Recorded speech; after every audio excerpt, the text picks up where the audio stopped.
Hey, welcome back to the channel. We're back to work on the 2022 Brutale. We just corrected our bursting stand setup and man, that is sick. Now the bike is fully movable any which way in the shop. So we had to flip the swing arm bolt around for this stand to work because it's supposed to be on the left side of the bike. So with the help of the bro, we flipped the swing arm bolt around and we had to flip the frame bolt around. And now the stand is lifting up the rear and the front perfectly level. We've got our bracket installed correctly. And if we wanted more height on the front, what we do is we tighten this screw, which then pulls this bracket back, lifting up the front even more. Stuff like this is pretty cool to me. It's got tabs to lock the wheels in place so it doesn't roll around, but the main reason it's in this configuration is we have to remove the forks, which I now have full access to. So let's get to it, and once we have the forks out, I'll explain exactly what we're doing.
I am very committed to getting gold forks for you guys on this Brutale. We disassembled the forks once again, but this time when I was taking them apart, I was having an issue because this inner ring was over the nut on the forks to be able to take off this top section. But my buddy Santiago helped me out over FaceTime and showed me this inner blue hex is what you turn counterclockwise to remove any extra tension this inner ring puts on the spring. Now, we did a ton of measurements with this outer fork tube, and we didn't use this tube because I ruined this one. When I put these in the Purple Power, this tube I left overnight in this stuff, and it actually ate a couple millimeters worth of material off of the aluminum. So it was leaking because the seals were not fitting right anymore because there was aluminum that had been eaten away from the inside, causing that seal to not fit properly. Now, this good outer tube, on the other hand, I didn't leave overnight in the Purple Power, and the seals fit just like they should, and it doesn't leak on the forks. That Purple Power stuff is no joke. But our inner tubes are just fine along with the end caps. We just need to figure out outer gold tubes. MV only sells a complete full fork assembly, and they're $3,700. So I'm trying to work with a company to make me a custom set of outer gold forks. They sent me over a template on the measurements I need to make for them to make these outer fork tubes. So stay with me, this might get a little confusing. OD stands for outer diameter. This diameter is 55.70 millimeters. And then on the opposite side, we have the ID inner diameter, the inside of the tube. Then we have the outer diameter for the middle section of this tube. And yes, they are all different. The inner is 58, the back side is 55, and the front side is actually 59. But it is up to the professionals, so I'm gonna send them this data. And now,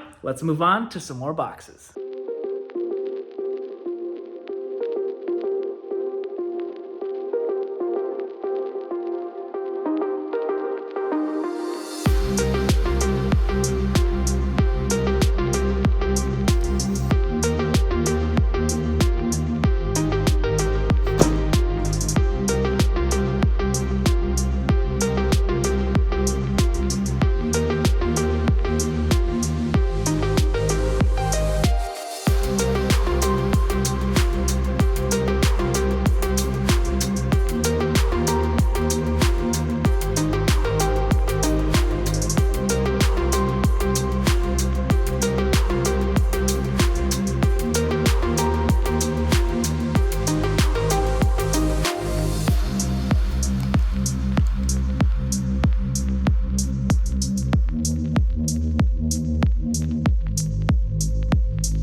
Well, we just installed our quick shifter, front ABS sensor, and an O2 sensor. We replaced the O2 sensor connector because I had some laying around. We just repinned it. We depinned this broken one, and now it plugs in perfectly to the harness. And after that, we swapped over this mounting bracket, which is special for the Öhlins electronic suspension for the Brutale 1000RR forks, as this little aluminum piece fits perfectly into this heart on the forks, reading the wheel speed sensor. And lastly, with some customization, we just installed a new quick shifter module with our old shift rod. As you can see, this one is toast. This quick shifter module is off a Brutale 800, and it uses a different bracket on the shift gear. The little small hole is on the opposite side, whereas the Brutale one is on the right side, which fits perfectly on the gear.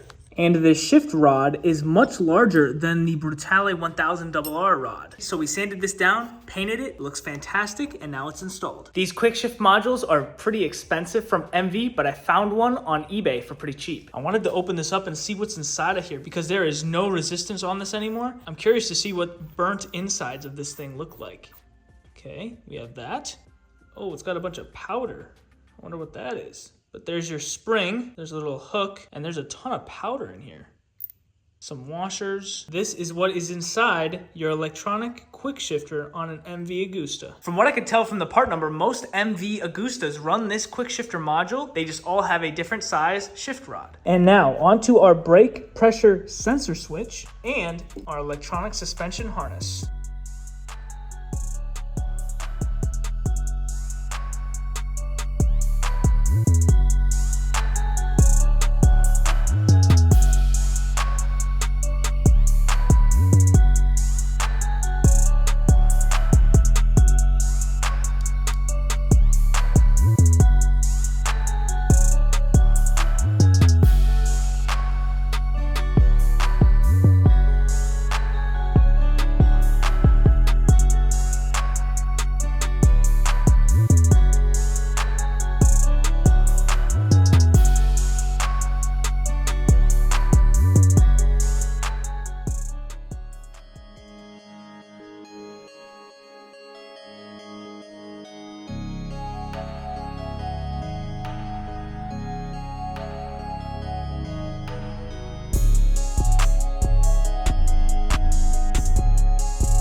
Well, I'm starting to doubt if this electronic harness is actually going to work. Maybe for the Brutale 1000, they updated the harness colors for the wires, but the pinouts are the exact same. This is from a Brutale 800, and this is from my old harness. As you can see, the top wires are red and orange, and on this side, they're orange and pink. But you still have your main yellow and blue wires on the side, same exact pinouts on the Brutale 800 harness. And this whole electronic suspension harness gets power from this plug right here, which plugs directly into the main factory harness. Then from there, we have these two plugs that go down to the rear shock, and they're pretty easy to match up, C and C and R and R. There you can see those letters better now, but those plug in directly to the shock, which might I add is gorgeous. Then we have a wire coming off of that harness, which goes directly to the steering dampener, has an S on it. I assume that means steering dampener. And the last two wires on this whole harness go to the front forks, which will connect right on top of the triple, except for one of these connectors is pretty damaged. So we will need to replace this. Right now it's a bit of a mess, but I'm sure the routing of the wires will be a lot easier once we have more parts. And hopefully the different color leads do not mess up the electronic suspension for this Brutale 1000. Now, unfortunately, when I went to install the pressure sensor, as you can see, those threads from the new one to the old one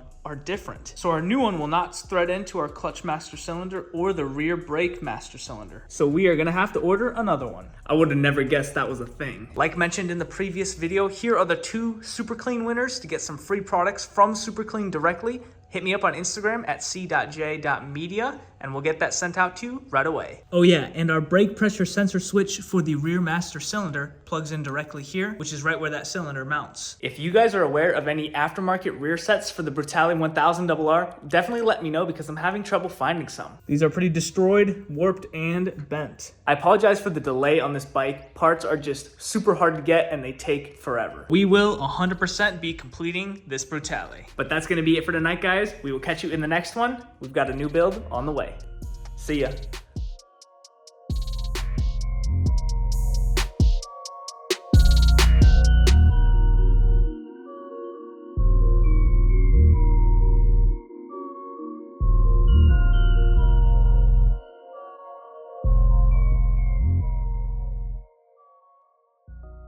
All right, more bonus content for you guys. Like mentioned in the previous video, the bikes are for sale and the ZX-10 is about to be sold. As some of you are aware, we did put the burnt Brutale on the front of the bike, and let me tell you how the first ride went. The first ride with the burnt tire went very well until I hit high speeds. The bike is very smooth all the way up to speeds under 100 miles an hour, and then once you go over 100, the front end vibrates a lot, which makes sense. The tire is probably very unbalanced with its burn damage. So we got a new tire for the next owner. Let's install it.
Just got back from a little ride. I went the speed limit and it didn't vibrate at the speed limit. Also, the wind noise on this helmet is insane. I haven't ridden with it much, but man, it is quiet.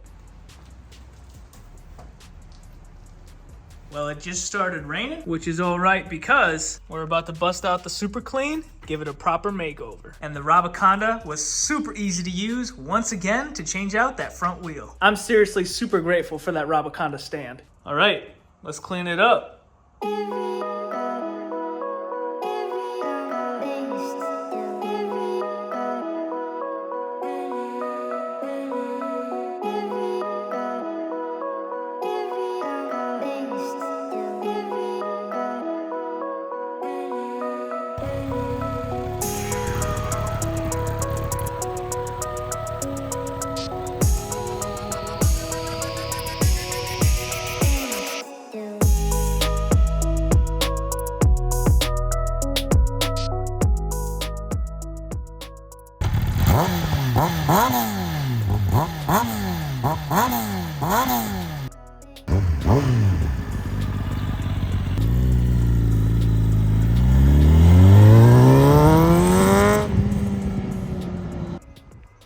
Well, we just got back from selling the ZX-10R. We gave him the Brent Tuning handheld and a Kawasaki OEM oil filter as well. We rode over there in the KYT Helmet. We also showed him how to use cruise control, how to change ride modes, and how to scan the bike, clear DTCs, and load a different map file onto the back of the ECU.